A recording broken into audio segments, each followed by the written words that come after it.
মোহতারাম, আমার প্রশ্নটি হলো, আমার অধিকাংশ রিলেটিভ তারা সুদের সাথে এবং হারামের সাথে জড়িত। এরকম কোনো সুদখোর বা ঘুষখোর বা হারামের সাথে সম্পৃক্ত কোনো আত্মীয় যদি ইফতার পার্টিতে আমরা দাওয়াত দেয়, সেই আত্মীয়ের বাসায় আমি খেতে পারবো কিনা? খুব ইম্পর্ট্যান্ট একটা বিষয়।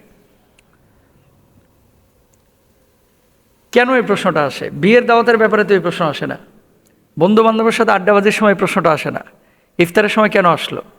কারণ হচ্ছে ইফতার একটা ইবাদত।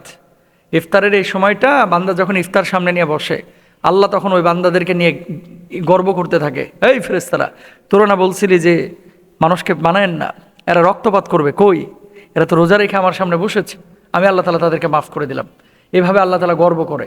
এখন আপনি যে সুদখোর আত্মীয়র বাড়িতে খাইতে যাবেন, জানেন যে এই লোকটার ম্যাক্সিমাম টাকায় হারাম, সেক্ষেত্রে আপনি কি করবেন? যদি জানেন যে 90% টাকায় আর হারাম, মানে হারামের উপর দিয়ে আছে, এর বাড়িতে আপনি দাওয়াত খায়েন না, তো কি করবেন? হুজুর, রিলেশন তো নষ্ট হয়ে যাবে। হ্যাঁ, কৌশল অবলম্বন করেন, কৌশল অবলম্বন করেন। যান, যে হাজিরা দিয়ে আসেন, খাইলেন না, এক গ্লাস পানি খাইলেন, পানি তো আর হারাম না। আর যখন বাংলাদেশের মানুষ এই ধরনের হারামের সাথে সম্পৃক্ত থাকে, সাধারণত ইফতারে অনেকেই অন্তত চেষ্টা করে, একটা মানুষের সব টাকা তো আর হারাম না, 10% টাকাও যদি হালাল থাকে ওটা দিয়ে ইফতার করানো। যদি এরকম থাকে আপনি খাইতে পারেন। আর যদি সন্দেহ থাকে তাহলে আপনি ওই দাওয়াত এড়িয়ে যান। কেন এড়িয়ে যাবেন? কেন? তিরমিজির হাদিস, 2989 নম্বর হাদিস, ইন্নাল্লাহ তাইয়্যিবুন লা ইয়াকবালু ইল্লা তাইয়্যিবান। আল্লাহ নিজে পবিত্র এবং একমাত্র পবিত্রটাই তিনি গ্রহণ করে থাকেন।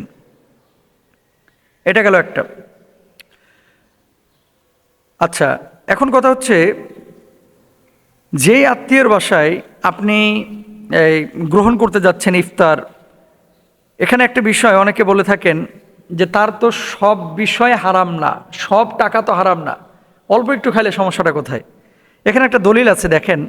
ইবনে মাসউদ রাদিয়াল্লাহু তাআলা আনহু বলেন, তার নিকটে এক ব্যক্তি এসে বলল, আমার একজন প্রতিবেশী আছে যে সুদ খায় এবং সর্বদা আমাকে তার বাড়িতে খাওয়ার জন্য দাওয়াত দেয়। এখনে আমি তার দাওয়াত কবুল করব কি? জবাবে তিনি বলেন, তোমার জন্য এটি বিনা কষ্টের অর্জন এবং গুনাহ তার উপরে। মুসান্নাফ আব্দুর রাজ্জাক।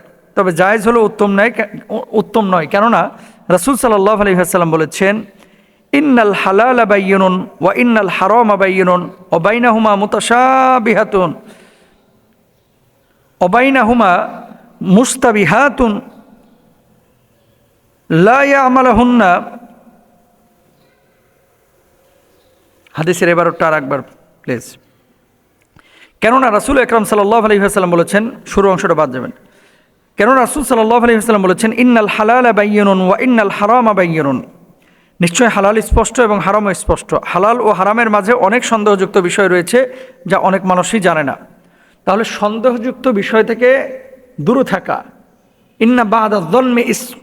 আল্লাহ রাসূল সাল্লাল্লাহু আলাইহি ওয়াসাল্লাম যেমন হাদিসে বলেছেন, আল্লাহ তাআলা কোরআনুল কারীমে সূরা হুজুরাতের মধ্যে বলেছেন, একজন মানুষকে সবসময় খারাপ ধারণা করতে নাই। যখন সুস্পষ্টভাবে জানছেন যে লোকটা হারামের সাথে জড়িত, তখন এড়িয়ে যান। কিন্তু যদি জানেন যে লোকটা হালালের সাথে সম্পৃক্ত আছে, তাহলে সেসব ক্ষেত্রে আপনি খাইতে পারেন। তবে পরিপূর্ণভাবে লোকটা হারাম, এর ভিতরে এর রক্ত গোশত পুরোটাই হারাম, তাহলে ওর বাড়িতে দাওয়াত খায়েন না।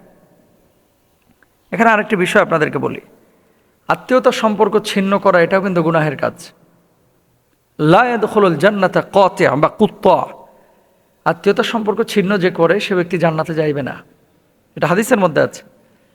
এখন আপনাকে ইফতারির দাওয়াত দিল, অথবা আপনাকে সাহারির দাওয়াত দিল, অথবা বাড়িতে দাওয়াত দিল, সবসময় উদারপূর্ণ করে খাইতে হবে এটা জরুরি না। হ্যাঁ, আপনার যদি সন্দেহ থাকে একটা খেজুর খান না, সন্দেহ যদি থাকে একটা পানি খান, একটু পানি খান এক গ্লাস। সন্দেহ যদি থাকে আপনি কৌশল অবলম্বন করেন। যখন পেটটা ভরা থাকে, বন্ধুদের সাথে যখন হোটেলে বসেন, কোনো বন্ধুকে ঘুষি মেরা নাকে ফাটায় তারপরে খাওয়ায় আপনার রুচিতে ধরলে আপনি খান, না হলে খান না। তো আপনি একটা বিয়ে বাড়িতে গিয়েছেন, ও তো আর এই সিসি ক্যামেরা নিয়ে বসে রয়েছেন আপনার প্লেটের উপরে, যে আপনি কয় টুকরা গোশত খাইলেন, কয় টুকরা মাছ খাইছেন, ডাল খাইছেন কুদ্দুর, আপনি ডিম খাইলেন কয়টা, এগুলো কি সিসি ক্যামেরা নিয়ে বসে থাকে নাকি ড্রোন চালায় উপরে? কেউ তো এইভাবে দেখে না। তো যেটা করবেন আপনারা, রিলেশনটা নষ্ট না করে দাওয়াতি কাজ করেন, তাকে বোঝান। কয়দিনের জিন্দেগি, আল্লাহ তাআলা আমাদেরকে বোঝার তৌফিক দান করুন।